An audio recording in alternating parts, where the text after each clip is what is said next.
Don't forget to like, comment, and subscribe to our YouTube channel. Just hit that notification button to be notified about our next show. You are live with Get Connected. Mike Agerbo here with John Beeler. We have an awesome program for you today. Later on, we will be opening up the Get Connected Mailbag. We'll take some questions that we've got in from our listeners and viewers and answer them on air. Pretty excited to do that. We will also be chatting with our friend from Huawei about potential tech job opportunities and what students that are out on the hunt for jobs should be doing to make their chances a little bit better. And John, we're going to check in with you to see how your beta trip is going. Last week, Apple announced a whole bunch of updates to their laptop operating system, iPhones, iPads, and you have actually used this test software now. So we'll see how that all went. Yes. It's not all rosy. I'm always nervous to try beta software or test software, but you were very brave. Well, yeah. I mean, at the back of my mind, I'm like, I can always revert to a backup. There goes 6 hours of my life I won't get back. I know. Everything takes like hours when it comes to rebooting computers or reinstalling stuff. I just got back from vacation. I was up in Soyuz in the Okanagan, and I had, my main computer in the kitchen where I do all my work. The keyboard just would not work anymore. The mouse kind of worked, but the keyboard. But all the coffee you spilled on it? No. Well, I tried different keyboards. I've got like 10 keyboards in my my closet, my tech closet, and for the life of me, I could not get the damn keyboard to work. And then I started going down that rabbit hole, uninstall the last update, uninstall this update, nothing. And then finally I did the big one. I reset the entire PC. Oh, wow. Yeah. And you know how that just takes hours, right? And that was just to get a keyboard to work? To get the keyboard to work. So I did that. I'm just like, okay, well, at least it's going to be fresh, because it was starting to get bogged down and a little slow. Finally, it gets through the whole process. Keyboard doesn't work. And at this point, John, I am going insane.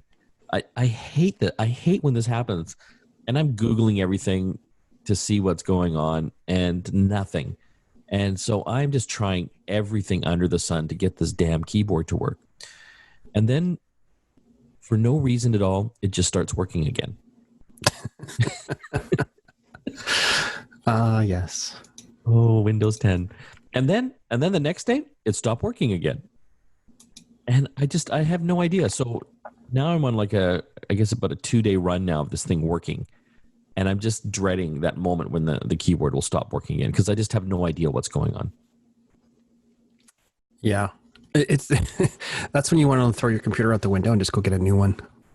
Well, I have actually an extra computer, as you can imagine, in my garage, sitting in a box. But I want to make this one work. I don't want to have to unbox that one. Yeah. Yeah. Anyway, we'll hear your story. How well that... Well, to be fair, the problem I was having when I was doing my install isn't related to the beta specifically, but it's something that actually I think a lot of Mac users might encounter. So it's maybe something that might be helpful to everybody too. Okay, we'll have to stay tuned for that. I think the big news for me this week, John, is Microsoft. Speaking of Microsoft, they are permanently closing all of their retail stores. I don't know if everyone's had a chance to go into one of their stores. They're beautiful. They're kind of like an Apple store, but for Windows, and they're nice. There's like all sorts of great stuff that they're showcasing in there. All the latest laptops and tablets, of course. Because they own the gaming side with Xbox, they've got all sorts of cool things there. And now they're closed. I guess they were going to be closing them anyway, but that's accelerated now because of COVID. Any surprise? Kind of, not really. It was a kind of a weird space. They weren't quite sure what kind of store they were. Like, they weren't a Best Buy. No. They weren't, and a Genius Bar kind of customer service depot kind of a place. They were kind of like selling random Windows things. I actually really liked them when I first got into 3D printing because they were a MakerBot distributor and they actually had 3D printing in their store, and you could buy filament for your 3D printer for really low cost, cheaper than it was to order it online. So I used to go to the Microsoft stores all the time for that. But yeah, it was just kind of strange because and we were talking about this off air. They had so many different lines of products as well. It's almost too much versus like an Apple store. It's like all Apple stuff, then they have like accessories from third parties, but the Microsoft store just had a little bit of everything, desktops, tablets, and things like that from lots of different manufacturers. It was hard to know what to navigate. One thing I did like about them though, is you could try a lot of things that you couldn't try anywhere else. They were one of the first places, I think, at retail where you could actually play with an Oculus Rift, for example. They had all the VR setups and they had a really high power gaming PC there. So you could actually try all this stuff that you wouldn't be able to try unless your buddy had it. So to your point, they weren't really a service center. They weren't really like an Apple Genius bar. They were kind of just caught in that middle somewhere. Yeah. Yeah. I mean, and like you said, they were beautiful stores and very spacious. And they did some really fun things too. Like they would host gaming nights, like Friday night competitions and stuff like that, which is, again, it's a great thing to have variety and other competition for the Apple stores and similar like that. And, we can't get enough computer stores in the real world. So it's a bit sad that it's going away, but it's also kind of not surprising too. So they're all gone. So I don't think there was a lot in Canada. Was there like 8 of them? Yeah, there wasn't a ton. I think there was only 2 in Metro Vancouver. Yeah. Maybe 3. And now they're all gone. Okay, some other news, John. Apple News. I know Apple News has been out for a while, and I sometimes I accidentally get into it when I scroll the wrong way or swipe the wrong way on my iPhone. But the New York Times, one of the periodicals that would give them content, has pulled out. Yeah, I thought this was quite surprising. But it's one of those things that people. I don't know if people really bought into the whole Apple News Plus thing, the subscription service version of it, versus just the free thing that you can get on your iPhone, or you can get it via email if you activate that feature as well. But it was one of those things that I think, like you, I turned on by accident, or I get to by accident, and I clicked a button at some point, and all of a sudden I was getting emails about news stories and push notifications about news stories. I didn't mind. It wasn't that obnoxious. And I was trying to find out why the New York Times pulled out, and I couldn't find a good reason. Well, we'll be exploring that, I think, in following shows and talking a little bit more about Apple News, because I think it's actually a good service. We're going to have to take a break. When we come back, if you're in the market looking for a job, we're going to have some tips on how to make your LinkedIn profile look just a little bit better. Back after this. We're back with Get Connected. Mike Agerbo here with John Beeler. I'm pretty excited today because this is the first time that we have been able to get back into our studio to actually record a radio segment. We are trying to do some social distancing here. I've got John with 12 masks on and a hazmat suit, and my guest here will introduce her here in a moment as well. I think we're about 6 feet apart, but it's interesting being back into an office. So what are we talking about on this segment? I want to talk about jobs in the tech fields. I know there's a lot of students out there in Canada that are freaking out right now because this is the worst financial crisis to hit us, I would say, since the Great Depression. And they're thinking, what am I going to do for a job? Well, we've got Chris Pereira here today. He's been in the technology industry for many years. He is actually with Huawei Canada, so he gets tech.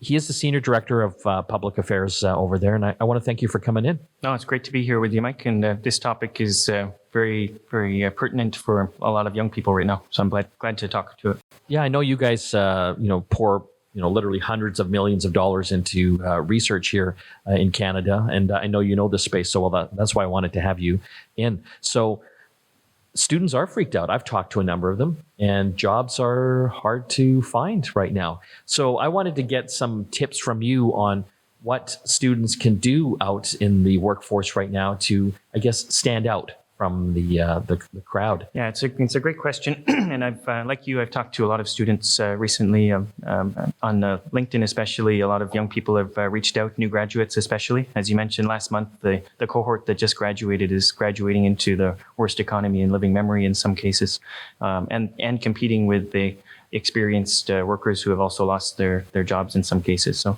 I think in this conversation, I wanted to give some real hands-on advice that after hearing it, you can use it right away in your life to help find the next job.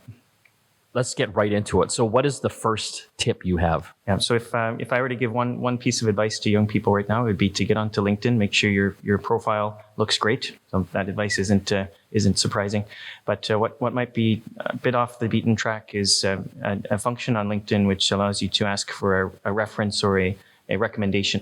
And that's not just about skill recommendation. It's actually a blurb about you that someone can write, saying that you're a good human being, basically. So if you just graduated, you've got a cohort of 50, 100, 150 people that you might know. Even if you haven't had a drink with them or studied with them, been in a group before, you know of them. If you build that connection, say there's 50 people that you think you can reach out to in the next 24 hours by email or phone, by this time tomorrow, you could have 50 recommendations on your LinkedIn saying you're a good person. And that, for me, as a hiring manager in a business department, if I see someone with 50 recommendations, I don't care what degree you've got, I'm going to look twice at that profile. It means 50 people somehow like you and think you're not crazy. Yeah, exactly. 50 people are saying you're not crazy, so it does go to a certain degree. No, it's funny because I think of my LinkedIn page, and I've had my own company, I think now for 16 years, and previous ones to that as well. So I'm probably not the best at updating it all the time. I don't even think I have 50 recommendations. I don't know if I even have 10. No, exactly. I think the degree matters to a certain degree. It tells me that person has persevered for 4 years at doing something. It doesn't tell me much about their personality or what they're doing as a person. But having a human being just say, "Hey, I'm willing to put my reputation on the line to recommend this person," that in reality, when you're looking for someone who's trustworthy in a job, apart from the skills side, it's very convincing for me. I see that. So yeah, it shows you that somehow this person has interpersonal skills of some type. How much would you weight that? Like if you're looking at a job candidate? Yeah, it's an interesting question. A student recently asked me also whether they should do a master's degree.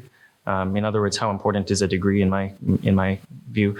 So first, it depends what you want to do, and it's just a reality of life that if you want to be a doctor or an engineer, you need to have a degree to have access to that market.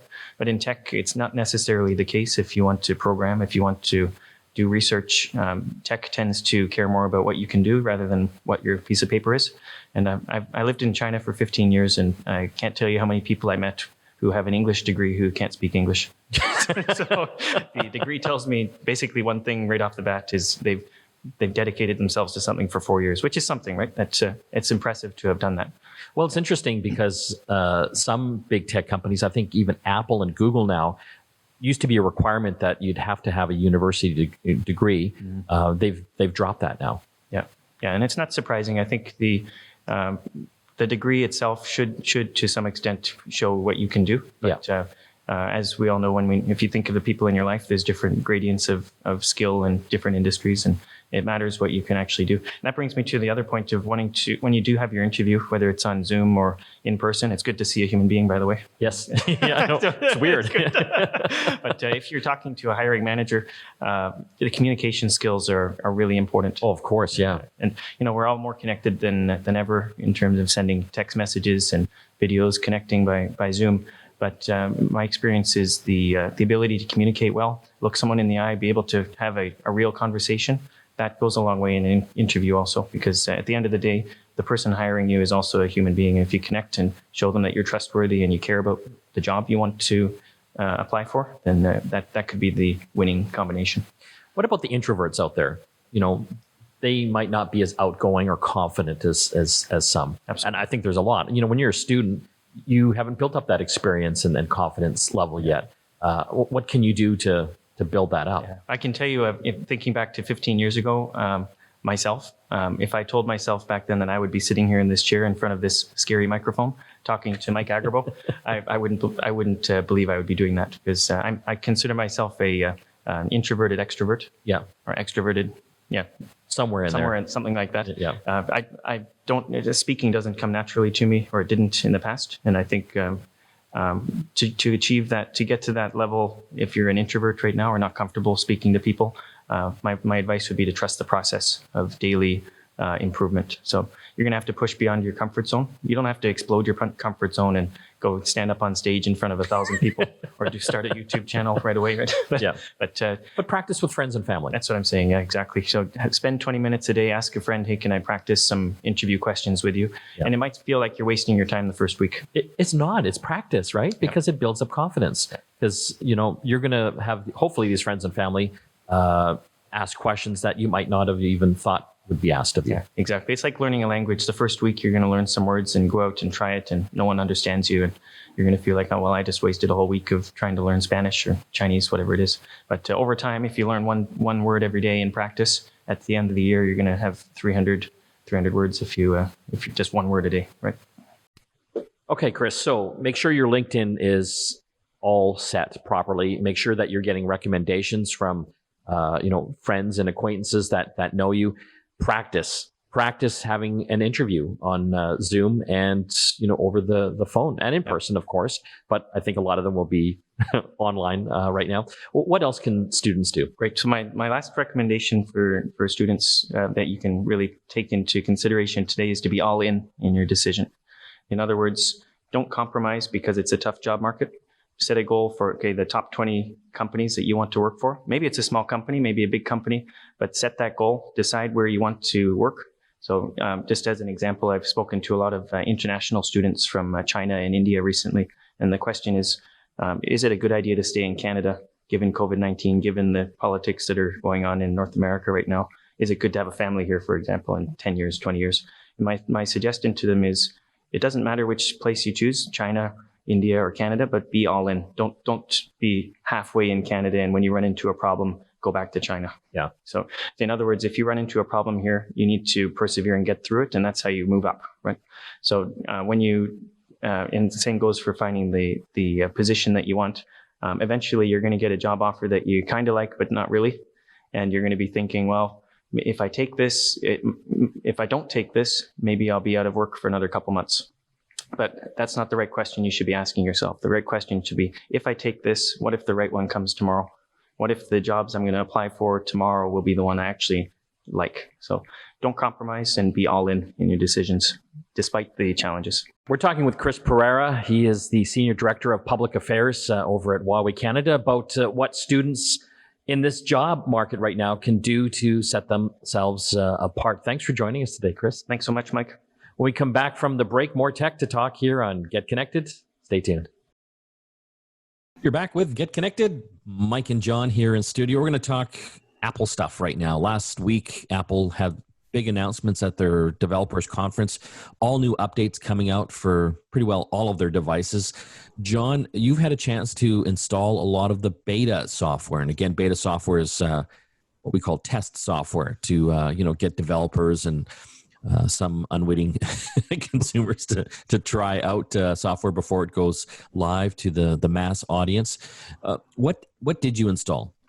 So what I did, I guess the day of the keynote, was I installed iOS 14 on my iPhone 11 Pro. I installed watchOS 7 on my Apple Watch 5. And then a couple days ago, I installed Big Sur OS 11 on my MacBook Pro. It did not go smoothly. Yeah, let's talk about your laptop. I'm always scared about loading beta operating system software on my, if that's Windows or Mac.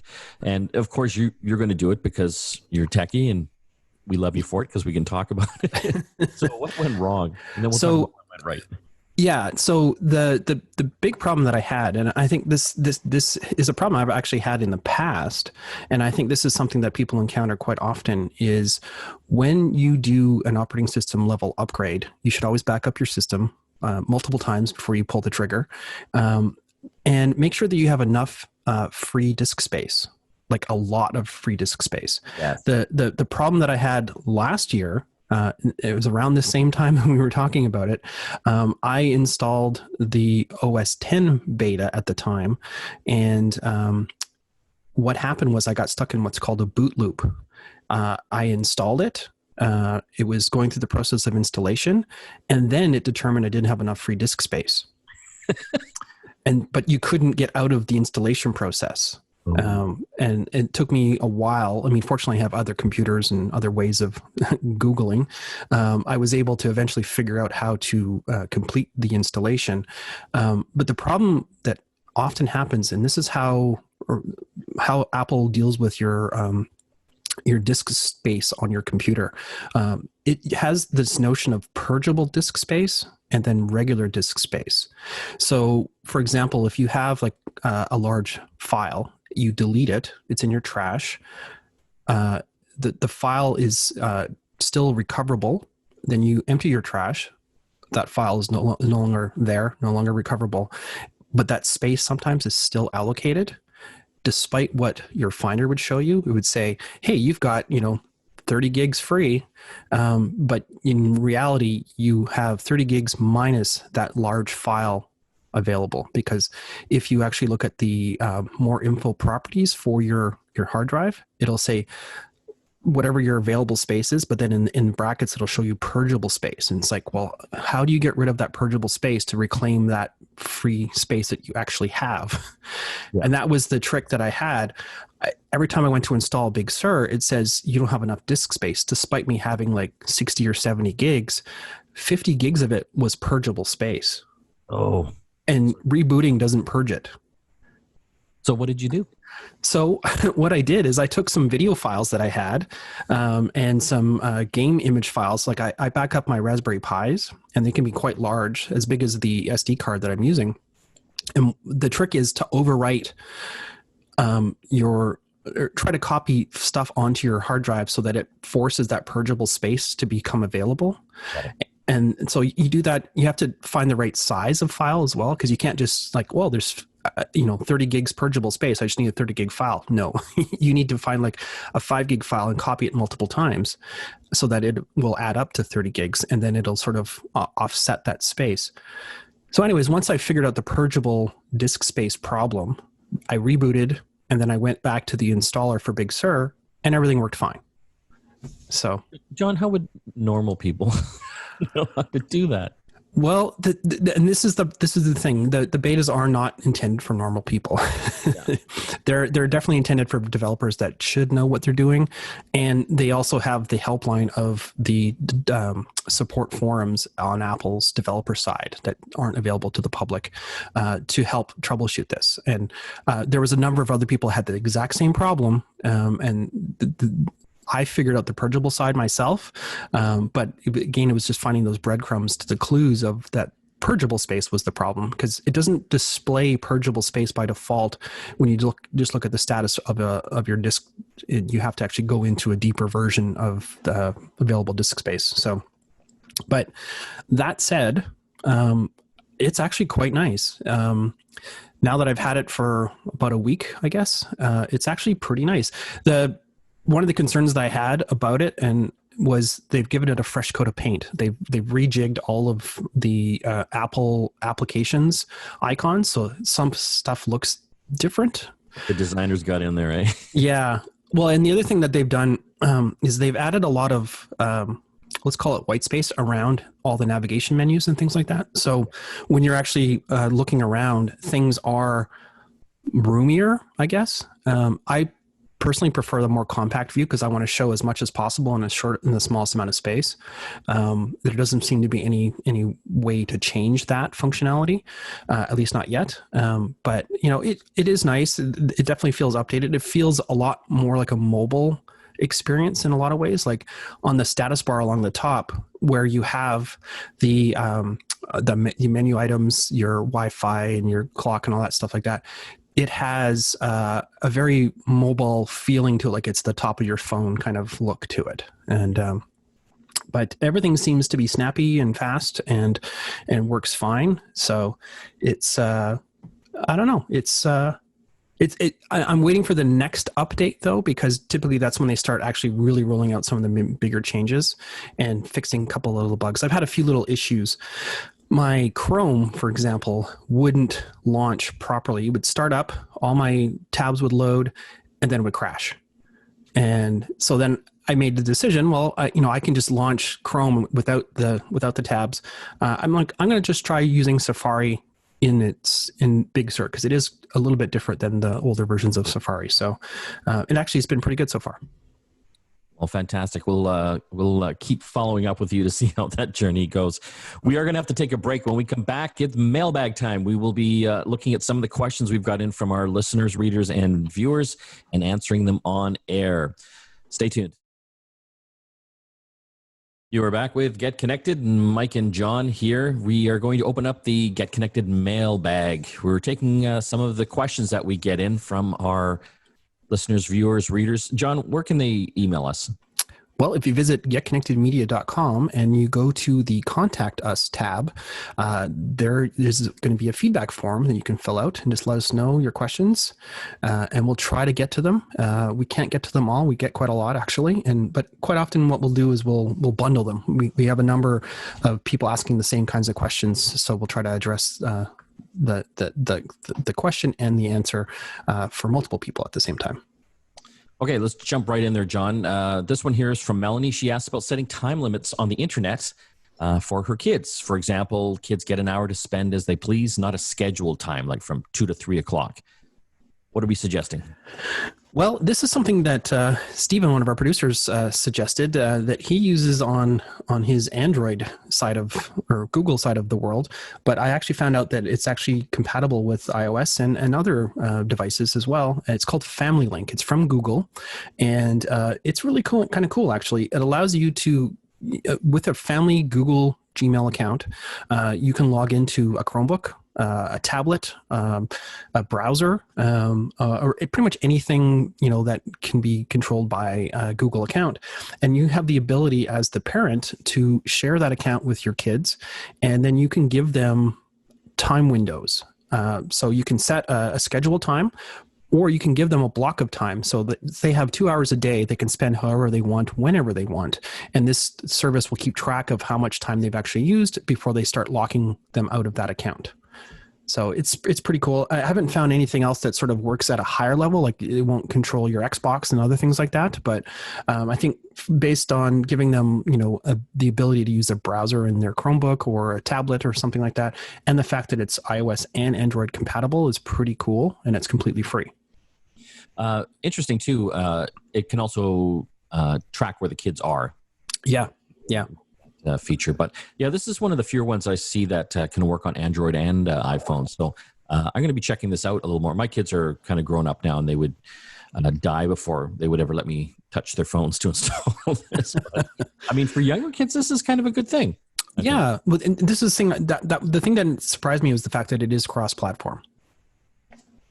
Okay, we're going to open up another question here in the mailbag. This one was from Philip. He asked, can you please review multimedia streaming devices? Please investigate options available to Canadians seeking to get around CRTC restrictions for cord cutters wanting to use American media streaming services like Hulu, Sling, HBO. So I guess there's a couple roads here for me. One, I don't know if he's talking about kind of pirated content or if he wants to access American services by using a VPN so that the computers don't know where he's coming from, because there's geo blocks and all this stuff. You can't just sign up for an HBO subscription down in the US because they'll know you're from Canada. Well, and the other thing too is unless you have a US based credit card, you probably can't even sign up for that either. Exactly. So, from the pirated standpoint, that's something we can't get into. I mean, there's obviously Google is your friend there if you want to go down that road, but I find it's a tough road. I mean, there are some apps and services and ways to access that content, but it's just like an ever-changing game of whack-a-mole, because that stuff is always getting shut down, and then you got to figure out to find the next source of that content. I wouldn't recommend it, especially nowadays. It's so easy to get this content. The streaming services up here in Canada are pretty darn good. And I know you want to get some of the American content. We all love the American content, but it's, for the most part, I would say 99% of it's available in the Canadian services somewhere. Yeah, and that's typically why a service like Hulu isn't available here, because Crave or somebody else has those rights already. And we're actually seeing things like Peacock, which is the new NBC service that's coming very soon to the US, is going to be available on Chorus, this radio network's parent company. It's going to be available through them. So there is ways to get that for cord cutters. There is no one service to rule them all, unfortunately, because of the way the rights and restrictions and all that kind of stuff works. But and as we've talked many times, especially on the app show, is quite often, like Graham, he's always subscribing to every new service, and you can actually pay more than your cable for all these services if you add them all up, right? So it never looks so good, eh? No, well, and that's just it. It just really depends on what kind of content you're interested in. Having the cable based services like HBO versus the TV channel based stuff like NBC and CBS and those types of contents. It just depends on what you're actually looking for. It is getting confusing, though, don't you think, John? Like, it's definitely murky, especially in Canada. I think it's a lot clearer in the US because there's basically a lot of these services are also bundled with your internet service provider or your even your cable company in some cases give you these add-ons, and we see TELUS gives you access to Crave and things like that. So it is a problem, and like you said, it's this constantly moving goalpost and whack-a-mole in one. Some companies like Apple, if you've got an Apple TV, they're trying to amalgamate all that content in one interface. Like they'll show you all the different shows happening, but they'll obviously link off to where that is, whether that's Netflix or wherever. But it's still confusing, And then we've got companies like Amazon. They've got services that you can subscribe through Amazon. For example, Slack TV, which is a bunch of chorus stations like Teletoon and National Geographic and Global and things like that. So yeah, it's a little. Is that stacked or Slack? Stacked. I think stacked. Isn't it stacked? Yeah, stacked. Yeah, it's a stack of channels. Yeah, but you know what? I think we're going to do a show on that coming up in the next couple of weeks, just to kind of help the listeners understand where they can get their different channels and shows, and maybe just do a price comparison, like add up all the subscriptions. Yeah. We'll just look at Graham's bill. Oh my God, yeah. We did kind of a back of the napkin on that, and Graham was paying a lot of money. Yeah, he should just get cable. Exactly. Okay, we've had a great show, but we still have a bit more to talk about on today's program. Don't forget to visit our website, getconnectedmedia.com. We've got our monthly contest going on up there. All you have to do to enter the contests, and it's just one time, is subscribe to our newsletter, and you are entered to win automatically all of them. And we're giving away thousands of dollars in prizes this year. And we've got lots of great blogs, articles, how-tos, reviews up on our website, including a lot of great videos and, of course, the podcasts of this show and our sister show, The App Show. When we come back from the break, more tech to talk here on Get Connected. Stay tuned. You are back with Get Connected. Just a bit of time left. Mike and John here. John, I just got an email from the smart glasses company. You remember those smart glasses I got? North. These were glasses that have like a little heads-up display in one of the lenses that would give me directions, and it's got Amazon Alexa built in. I could order an Uber with it and see where the Uber was coming from. It was like a dream of the future. And yeah, but how often did you actually wear them? Well, they were kind of a different look, so to speak. I mean, for smart glasses, they're pretty cool. Like you've got the old Google Glass, right? Yeah. These ones from North, were they called Focals? Focals, yeah. Yeah. They look like kind of normal glasses. I mean, they were a little bit bigger. People could always tell that there was something a little off about them. Yeah, well, you were a little Mr. Magoo in them too. You could only get them fitted at their location. So you either had to be in Toronto or down in Brooklyn, New York. And these stores were beautiful, but they were empty. There's never anyone in them. Anyway, they announced this week that they have been purchased by Google. and they're getting out of the glasses. Google's obviously using the technology, but they're not going to be supporting the smart glasses anymore. So if you had purchased a pair, I don't think there was a lot of you out there.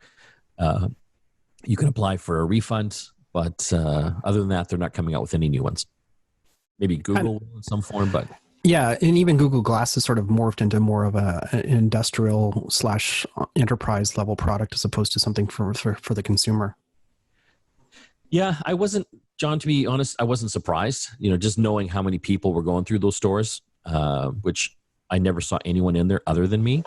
Well, but that was the problem, though, is you had to physically go there to get fitted and scanned and all that kind of stuff. They did change a little bit later on where you could actually just use an app to scan your face. But even then, you don't need to scan your face for glasses. No. Like it's just kind of like, if it's that important that your smart glasses fit your face perfectly, or it's not going to work, that might be a clue. Yeah. Anyway, they were kind of one of the the front runners, I would say, for like consumer smart glasses. And now they're gone. So I think it'll be another few years before we see another entrant try to make something out of it. The technology is just not there yet.